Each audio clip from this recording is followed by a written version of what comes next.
These are the 3 hardest GRE text completion practice questions in the Target Test Prep program, with each one stumping between 81 and 84% of test takers. Can you get all of them right?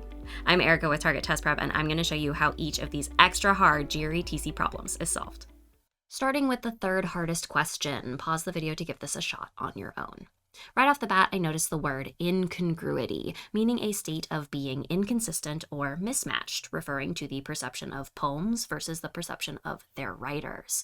My first 2 blanks are referring to the way poets are perceived, and my 3rd blank is relating to the way poetry is perceived. So incongruity tells me that blanks 1 and 2 will be mismatched in meaning or contrasting with blank 3, keeping that in mind.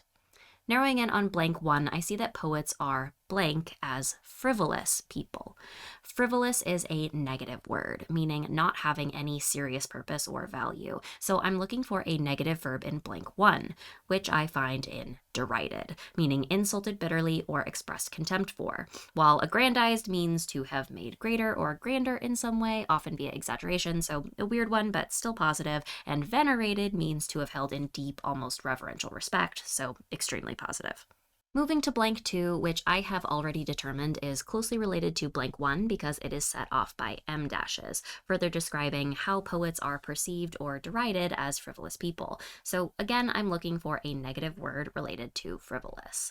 All my options here are negative, but only one relates to frivolous, and that's dilettantes, meaning dabblers, or people who only reach a surface-level understanding of something, often before moving on to something else. Misanthropes refers to people who dislike other people and humanity more broadly, and elitists refers to people who believe themselves better than other people and society more broadly, so neither has much relation to frivolous. Finally, moving to blank 3, we are describing how poetry is perceived, which we know from incongruous and while should contrast with how poets are perceived. So because poets are perceived negatively, here we're looking for a positive word. We're also looking for something that aligns with the word staid, meaning respectable or serious. This is where things get a little challenging. While we can rule out quixotic, meaning overly idealistic, for being irrelevant, tedious, meaning boring, tired, or monotonous, does match staid. Often things that are respectable or serious are traditional and a little dull.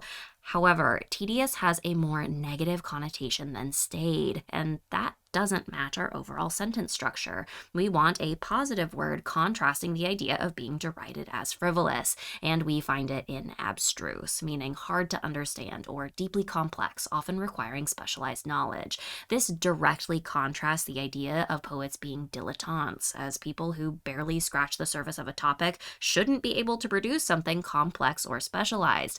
This is the incongruity we want, and it makes the sentence work together as a whole. Next up is our second most difficult question. Once again, pause the video to try it on your own.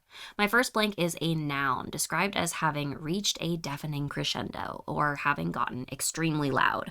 Going into my answer choices, one answer is closely related to loudness, and that's din, meaning a loud, continuous noise, a racket, uproar, hubbub, while debacle, a complete and often embarrassing failure, and hedonism, the practice of prioritizing happiness and pleasure, could both definitely become loud. They don't necessitate loudness the way din does. Blank 2 describes the members of Parliament in the House of Commons, presumably the people causing the din. Looking at our answer choice, clamorous literally means loud, insistent, marked by din, so this is our best fit over hyperbolic, exaggerated or extravagant, or implicit, implied or suggested, but not directly stated. Blank 3 describes the disapprobation or strong disapproval or condemnation of the Parliament member's response. We can assume that this is going to be a strong word, both because disapprobation itself is strong, but also because clamorous people causing a din are probably feeling pretty strongly. This is even further supported by the idea that the speaker is trying futilely or without hope of success to restore order. Looking at our answer choices, we can rule out timorous, which, though it sounds kind of like clamorous, in fact means fearful, nervous, or lacking confidence. And we can also rule out understated, which means restrained or subtle, as being opposite of what we're looking for.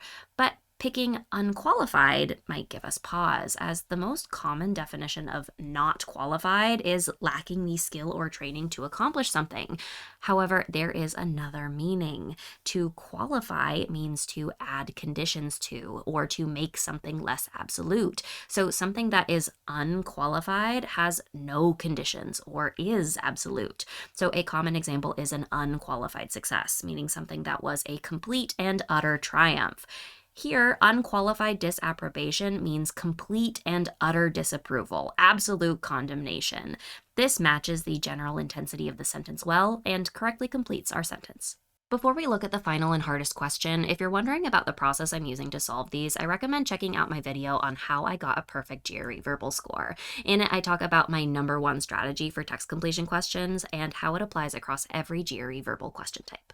All right, this is the hardest text completion question in the Target Test Prep program. Pause the video to see if you can get it right on your own. Immediately, I noticed the word dichotomy, or division into completely opposed or mutually exclusive halves, setting up a similar sentence structure as we saw in our first problem, this time between the critical response to the playwright's work and the general audience response to the playwright's work.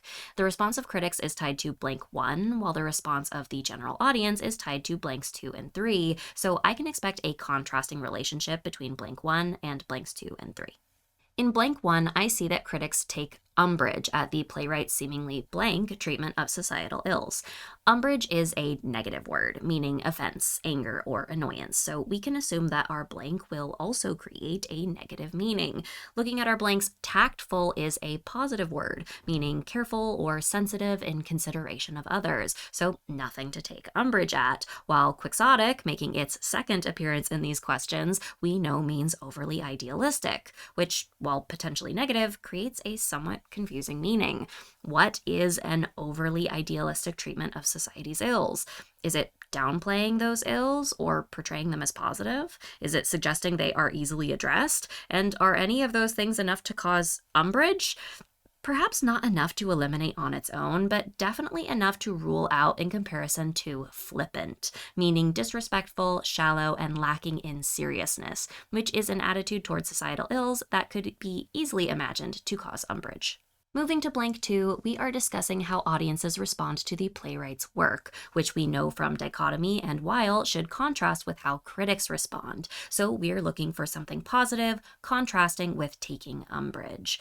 Bemused, notably a different word than amused, means confused or puzzled, which, while not necessarily negative, isn't a strong positive. Mollified means soothed, pacified, or made less angry. This one seems like it could be a good answer because it suggests a connection to the word umbrage. Perhaps general audiences like critics did take umbrage at the work, but were then made less angry. But that doesn't really create a dichotomy or a complete and mutually exclusive opposition.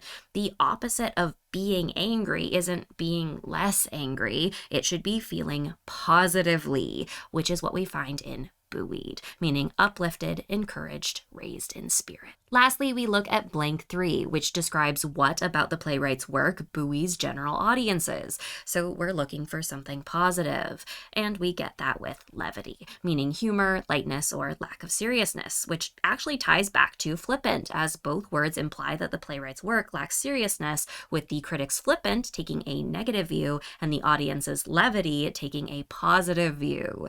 Digression or a temporary departure from the main topic can be eliminated for irrelevance, while verisimilitude, or the quality of seeming real, true, or believable, could seem like a positive quality, especially in a work dealing with societal ills.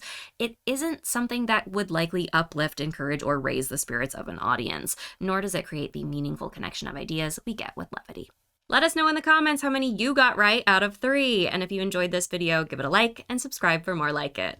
Thanks for watching, and I'll see you in the next one.